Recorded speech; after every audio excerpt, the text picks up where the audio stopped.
Kita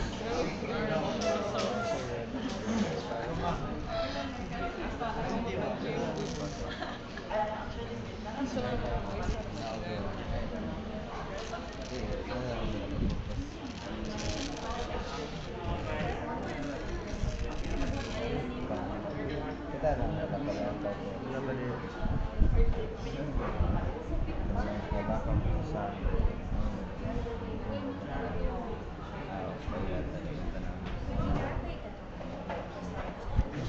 Pinita mo ba sa pod niya?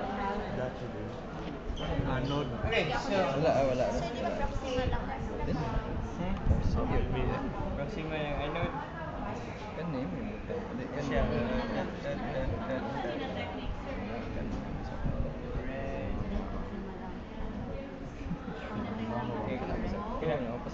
Okay, so this is under tension. So under tension, ang goal niya is usually to inhibit the muscle, magpatig ang muscle, so that later on, if you're going to do stretching, like for example, tight ang wrist flexors.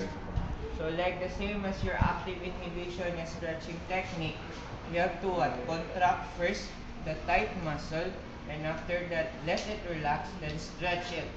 Kaya masumok siya, stretch. Kaya nagpatig naman siya. Same yan po niya principle. So if ever your wrist flexors here are tight, so we're going to continuously stimulate these wrist flexors so that later on, kapuya na siya, o saan mo ipa-relax, then you're going to stretch it.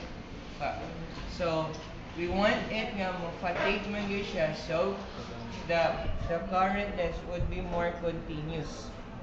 Cheryl, So you just sakto ni. place this to your ionic nerve, Right. and then there.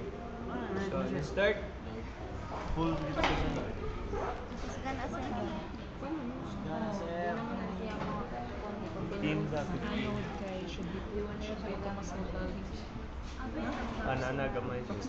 Ulo yun. Nana gamay. Gamay yung ka. Hindi na po rin Sakit na. Bayot ka. 13. Numb na sir. Painful na sir. O ayaw i-resist sa relax lang. Uy, Mainit si Cheryl, mga Sir, ganun, sakto 76 mga ito. Lamit lagi ni bro. Dili na pa rin po. Ako Sir. Ayaw sir. Gabi. Uy, laon sa makalang bigan mo ka, Cheryl. Sakit kayo sir. Sakit kayo sir. Bigan mo ka, Cheryl. Sir, sakit na kayo sir. Relax lang para makonscious. Ayaw i-try. Sayag lang. Jugi, magalaw, jugi. Sabay.